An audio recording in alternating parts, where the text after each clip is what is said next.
Petrol की कीमतों पे यूँ महसूस होता है कि हुकूमत के मुकाबले में हुकूमत खड़ी हो गई।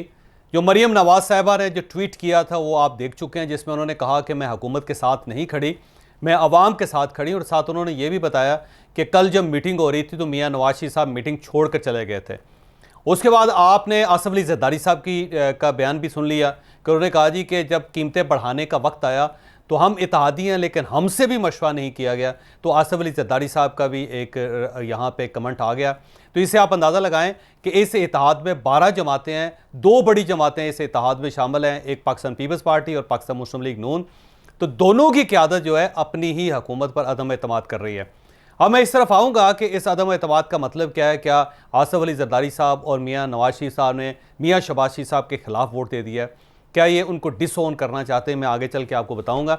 लेकिन ये जो एक डिफरेंस है इसके बारे में सबसे पहले आपको बताता चलूं कि आज से 2 दिन पहले जब ये फैसला हुआ कि कीमतें बढ़ानी चाहिए तो ओगरा ने एक समरी लिखी और उसके बाद ये समरी गवर्नमेंट के पास गई और गवर्नमेंट ने वज़ीर-ए-आज़म की सरबराही में अपनी कोर टीम को साथ बिठाया, जिसमें शाहिद खाकान अब्बासी साहब भी शामिल थे, जिसके अंदर मुसद्दक मलिक साहब भी शामिल थे, जिसके अंदर मिफ्ता इस्माइल साहब भी शामिल थे और इस तरह दूसरे वज़रा भी शामिल थे। और वहाँ पे प्राइम मिनिस्टर साहब भी बैठे हुए थे और साथ ही उन्होंने मियाँ नवाज शरीफ साहब को वीडियो कॉल पे ले लिया।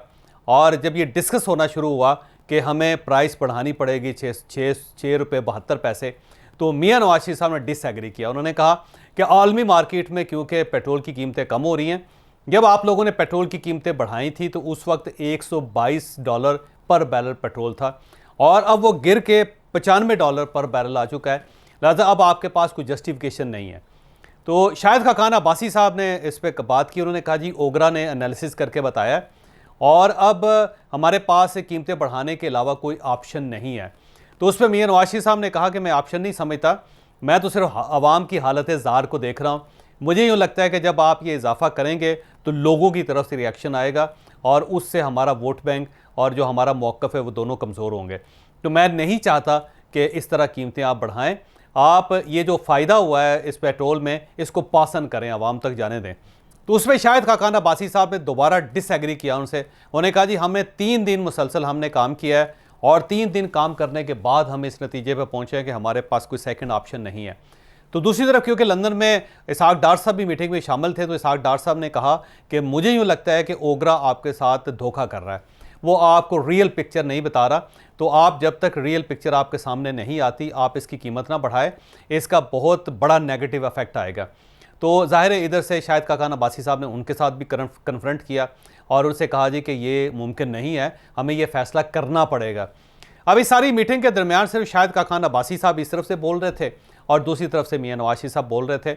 और फिर जब ये ज़्यादा हीटेड डिबेट हुई वहाँ पे, तो मियाँ नवाज शरीफ साहब ने कहा कि मैं फिर उठ रहा हूँ क्योंकि मैं इसे बाई करने के लिए, इस कॉन्सेप्ट को बाई करने के लिए तैयार नहीं हूँ, तो मैं डिसएग्री करता हूँ। अब क्योंकि आप लोग मेरी बात नहीं मान रहे तो मैं इस मीटिंग को कॉल ऑफ करता हूँ। तो वहाँ से वो अपनी कुर्सी से उठे और उन्होंने उसके बाद अपना मोबाइल बंद कर दिया और वहाँ से वो चले गए। उसके बाद ज़ाहिर है इसहाक डार साहब भी ऑफ़ कर गए वहाँ से। तो गवर्नमेंट जो थी इस तरफ से फिर उन्होंने फैसला किया कि हमारे पास कोई सेकंड ऑप्शन नहीं है, हमें 6 रुपये 72 पैसे पेट्रोल की कीमत में इजाफा करना पड़ेगा और अल्टीमेटली गवर्नमेंट उस इजाफे की तरफ गई। लेकिन ये फैक्ट है कि मियाँ नवाज शरीफ साहब ने डिसएग्री किया और ना सिर्फ डिसएग्री किया बल्कि उन्होंने अपनी सीट छोड़ के वो चले भी गए और वो उठ गए, उस मीटिंग को कॉल ऑफ कर दिया उन्होंने। इससे आप अंदाज़ा लगाएं कि डिफरेंसेस किस लेवल पे हैं। यहाँ पे मैं आपको ये भी बताता चलूँ कि जब ये हॉट डिबेट चल रही थी तो उस दौरान मियाँ शहबाज शरीफ साहब जो वज़ीर-ए-आज़म पाकिस्तान है वो खामोश रहे। उन्होंने ना इनकी शाहिद खाकान अब्बासी साहब की साइड ली और ना ही उन्होंने मियाँ नवाज शरीफ साहब को समझाने की कोशिश की।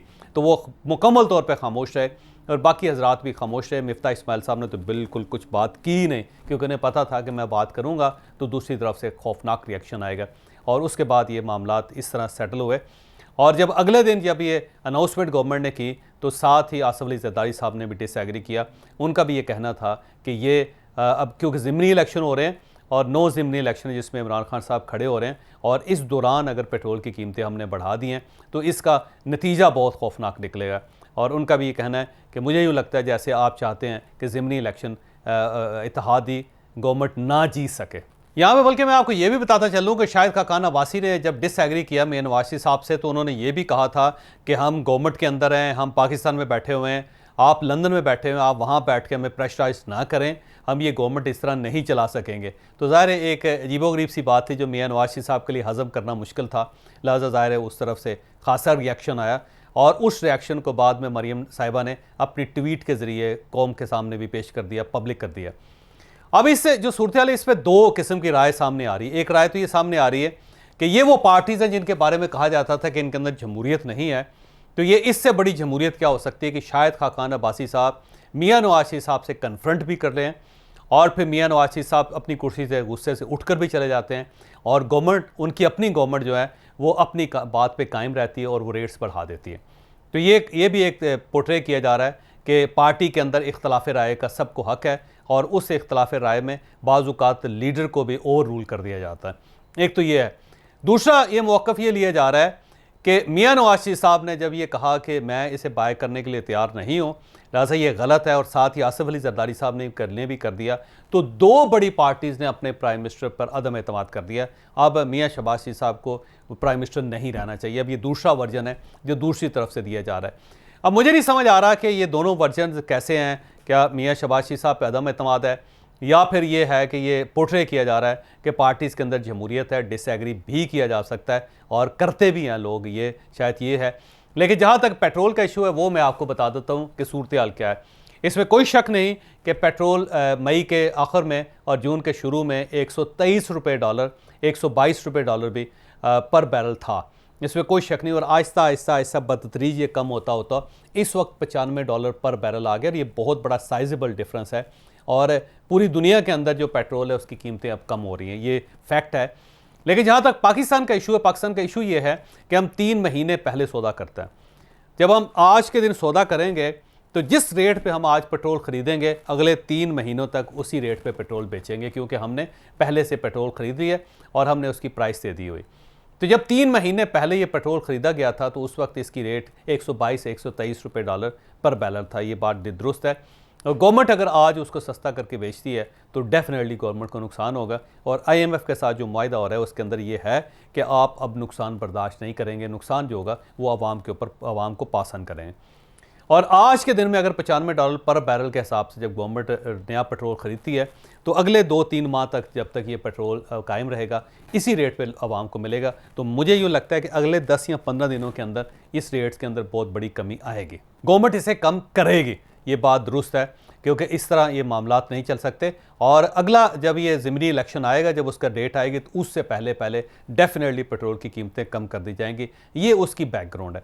अब एक दूसरी बात यह है कि क्या ये फैक्ट पार्टी अपने कायद को, मियां नवाज शरीफ साहब को समझा नहीं पा रही, या मियां नवाज शरीफ साहब इसको अंडरस्टैंड करने के लिए तैयार नहीं है। ये एक बहुत बड़ा सवालिया निशान है जिसके बारे में ज़ाहिर बात होनी चाहिए कि या तो मियां साहब अंडरस्टैंड नहीं कर रहे सूरत हाल को क्योंकि वो बाहर बैठे हुए हैं, दूर है पार्टी से, और दूसरी तरफ या फिर पार्टी अपने कायद को समझा नहीं पा रही, या उनके अंदर ये करेज नहीं है कि डिटेल के साथ उनके साथ बात करें कि सर हम इस तरह नहीं कर पा रहे।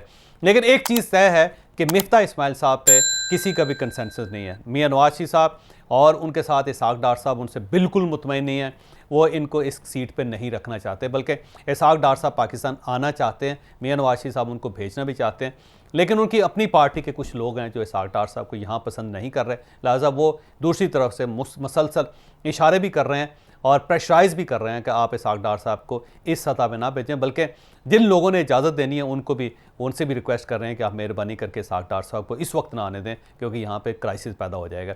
अब दूसरी तरफ पार्टी ज़ाहिर है मिफ्ता इस्माइल साहब को रख रही है। मिफ्ता इस्माइल साहब को रखने की कई वजूहात हैं। एक वजह तो ये भी है कि ये दोनों तरफ से डार्लिंग है, गवर्नमेंट जो है ना उसकी भी मजबूरी है, और दूसरी साइड से भी जिन लोगों ने गवर्नमेंट बचा के रखी हुई है, या गवर्नमेंट के जो इस वक्त गार्डियन है वो भी मिफ्ता इस्माइल साहब को पसंद करते हैं, लिहाजा मिफ्ता इस्माइल साहब फिट हैं, इस वक्त गेम के अंदर हैं। लेकिन ये बात दुरुस्त है कि मिफ्ता इस्माइल साहब पार्टी की सफ़ों में कोई गुड बुक में नहीं है, ना आसिफ अली जरदारी साहब इनको पसंद करते हैं, और ना ही पाकिस्तान मुस्लिम लीग नून के लोग इनको पसंद करते हैं, क्योंकि इनके बारे में ये कहा जाता है कि ये नॉन सीरियस आदमी है, ये ऐसे चलते चलते कोई ऐसी बात कर देते हैं जिससे पूरी इकॉनमी, पूरी पार्टी का बेड़ा गर्क हो जाता है।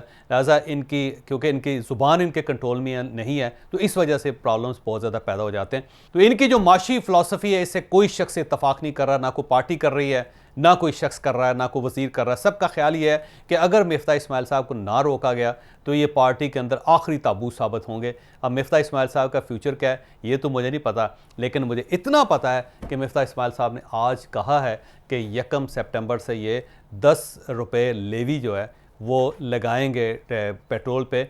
लेकिन उससे पहले अगर ये लेवी लगाना चाहते हैं तो उससे पहले इन्हें पेट्रोल की कीमतें कम करनी पड़ेंगी। अगर ये पेट्रोल की कीमतें कम नहीं करते तो 1 सितंबर को आप ये देख लें कि 10 रुपये और पेट्रोल महंगा होने वाला है। और उसके बाद मिफ्ता इस्माइल साहब इस कौम को क्या सूरत दिखाएंगे, क्या शक्ल दिखाएंगे, ये मेरा ख्याल है हम 1 सितंबर को ही डिस्कस करेंगे।